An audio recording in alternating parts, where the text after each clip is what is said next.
Hey, what's up guys, Tactiholics here. We're checking in on the Sig P226 TacOps. And actually, ironically, after the last update video that we did about a year ago now, where I talked about how great the gun was working, how durable it was, how resilient it was to all the punishment we had given it, about a week after filming and actually launching that video, so about 2 weeks after recording that video, a week after we posted it to YouTube, the gun failed me. Let's go ahead and talk about what happened, how I fixed it, and how it's performing today.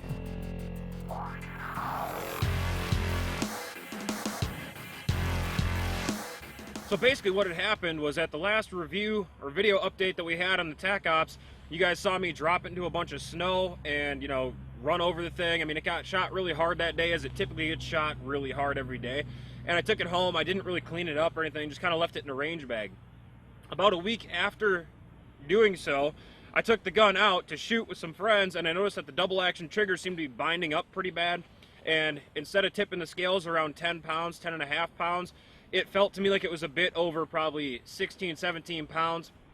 And the single action was still functioning pretty close to about the 4-pound range where it should be, but it didn't feel quite right. The reset was functioning appropriately, so I wasn't sure. I figured there was just some dirt and some grime in there that had to get cleaned out. Even after all the thorough cleanings that I gave the TacOps, it never got much better, so eventually I broke down and I called up my guy Chris out at Black Thistle Gunsmithing down in Evansville, Wisconsin, drove the gun out to him, and we started looking into the problem together. What we found was that it wasn't so much a matter of grit and garbage and debris inside the action system of the gun that was causing the trigger to bind, but I had shot through the guts of the Sig.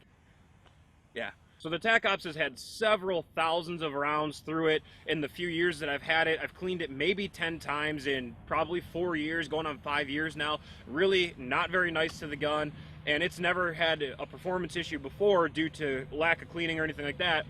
One of the issues that I ran into was that the recoil spring was basically shot through. Here's the new recoil spring, and here's the old one. Pretty much what happened is you can see there that it just lost its spring tension. It lost all its rebound capability.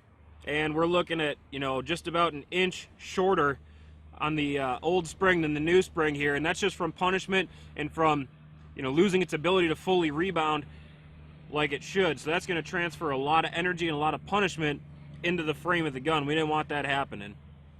Now, as cool as it would be to think about conceptually shooting until the point of snapping a recoil spring, the fact of the matter is the recoil spring is going to lose its rebound, going to lose its spring tension, causing the slide to punish the frame a lot more, and you're going to end up cracking the frame of your gun before you crack or break, physically break that recoil spring. So it needed a new recoil spring, and that was a pretty obvious thing, because you could grab the slide and pull back on it and get about a ½ inch of nothing, no resistance, 3/4 of an inch of just dead slop in that slide, and then you'd start to build spring tension. So that's obviously indicative that the recoil spring was on its way out, and I should replace that before damaging the frame of the gun. Internally on the gun, there is a bar attached to the trigger bar that moves up and actuates your firing pin safety plunger on the slide of the gun.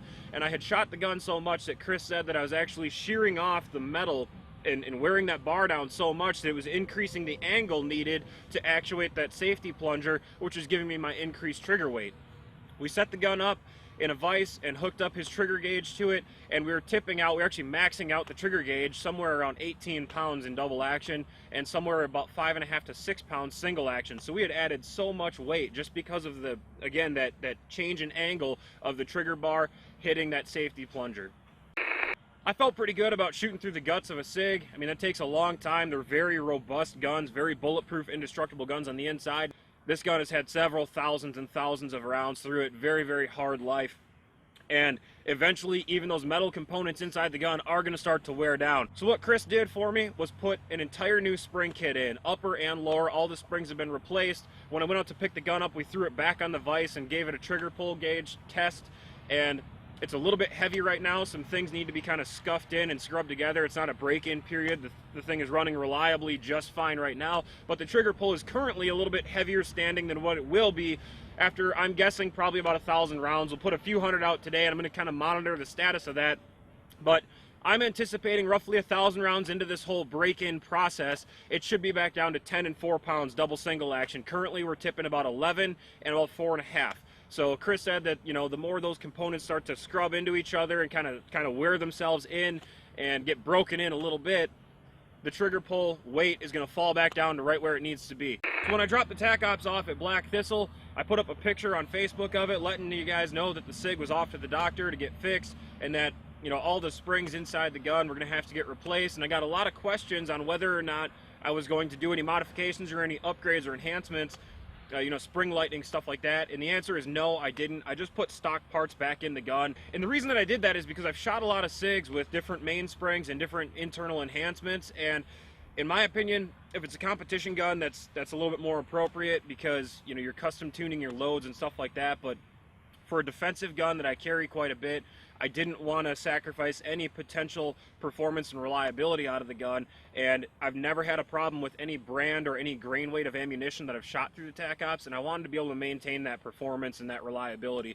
So if you guys are in the area and you're looking for a phenomenal top shelf gunsmith, I highly recommend that you check out Black Thistle Gunsmithing down in Evansville, Wisconsin. I'll put Facebook links down below. There you have it, guys. Go Sig or go home. We're going to get back to pushing some rounds through the TacOps, and you will see this thing back live and live in color here on Tactiholics YouTube channel, because it's back in the lineup. It's functioning great. So we'll see you real soon. Thanks for watching, and we never quit.